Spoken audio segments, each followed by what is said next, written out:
नमस्कार मित्रों, कैसे हैं? आशा करता हूं कि ठीक होंगे। सूबे बिहार के तमाम अनुरक्षक एक आशा लगा करके बैठे हैं कि आज नहीं तो कल हमारे साथ न्याय होगा। सरकार के उदासीनता और विभाग के लापरवाही, अधिकारी पदाधिकारी का उदासीनता, ये तमाम चीज़ें अनुरक्षकों को दुर्भाग्यपूर्ण स्थिति में पहुंचा दिया।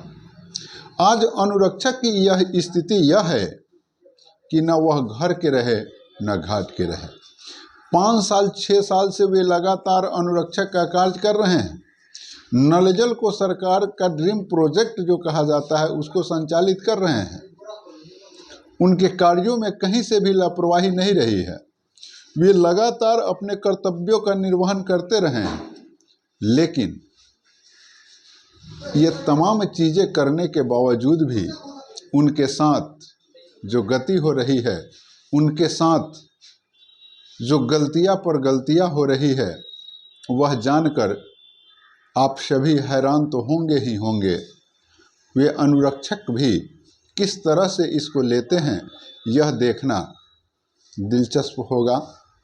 तो इससे पहले मैं निवेदन करना चाहूँगा आपसे कि अगर आप वीडियो को देख रहे हैं तो एक लाइक ज़रूर कर दीजिए, और अगर चैनल पर नए हैं तो कृपया चैनल को सब्सक्राइब ज़रूर कर लीजिए। मित्रों, अनुरक्षक जो है अपने परेशानियों से परेशान होकर के कहीं अपना मीटिंग करते हैं तो कहीं अपना जन समर्थन दिखाते हुए सरकार को घेरने का कार्य करते हैं, तो कहीं आवेदन पत्र दे करके अपने हक और अधिकार को मांगने का प्रयास करते हैं।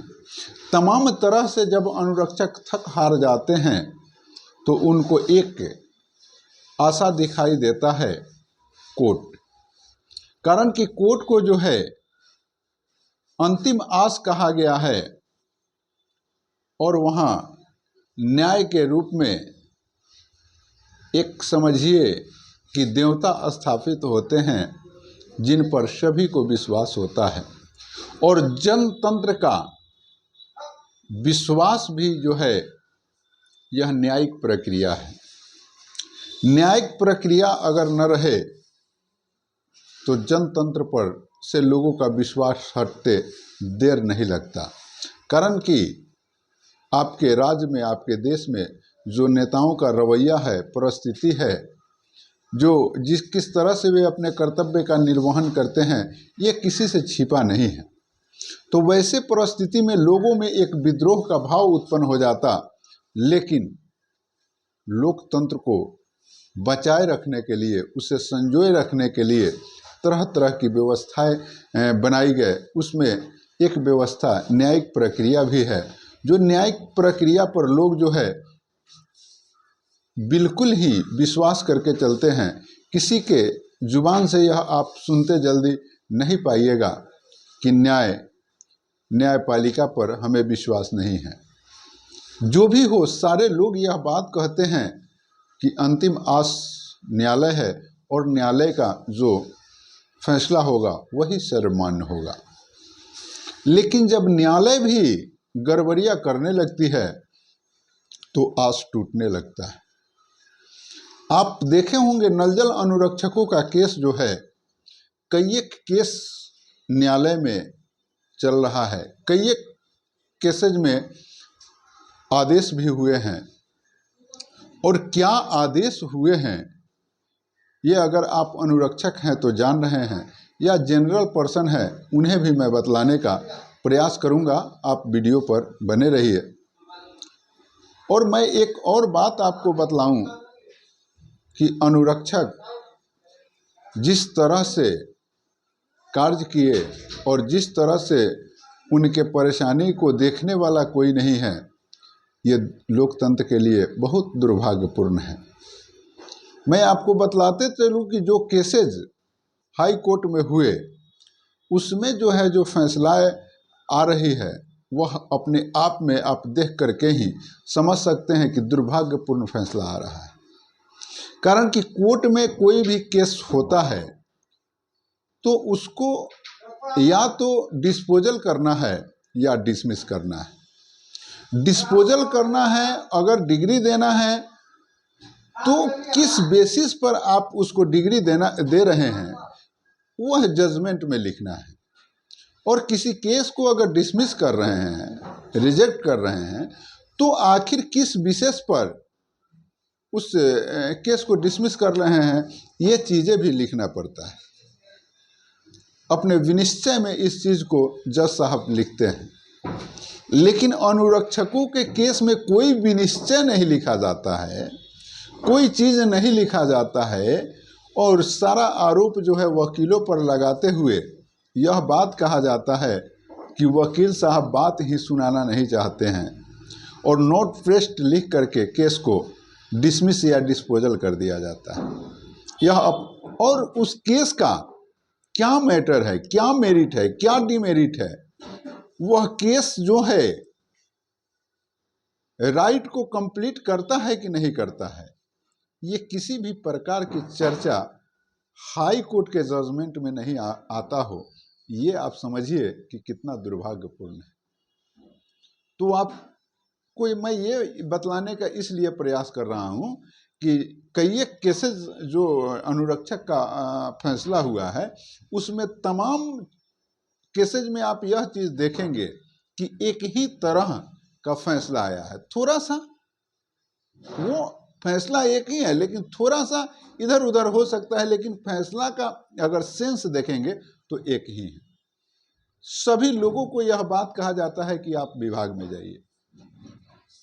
मेरा भी केस था, उसमें भी यही बात कहा गया कि आप विभाग में जाइए।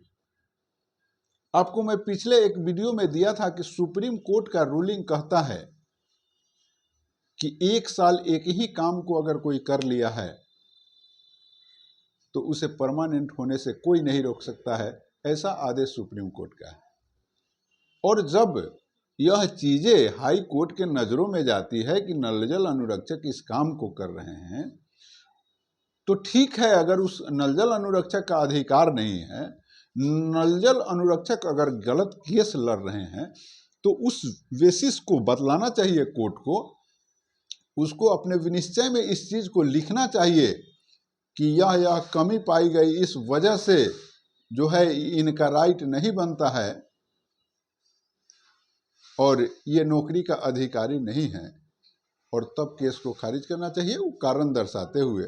या पक्ष में अगर फैसला होता है तो यह लिखना चाहिए कि ये चीज़ जो है अनुरक्षकों ने अमुक अमुक डॉक्यूमेंट फाइल किया, इस आधार पर जो है इनका राइट बनता है, इसलिए इनको सरकार नौकरी दे या मानदेय दे, या किसी भी प्रकार का जो भी फैसला कोर्ट को करना हो उन चीज़ों को दर्शाना चाहिए कोर्ट को। लेकिन ये कोई भी चीज़ नहीं हो रहा है, तो आखिर बात क्या है?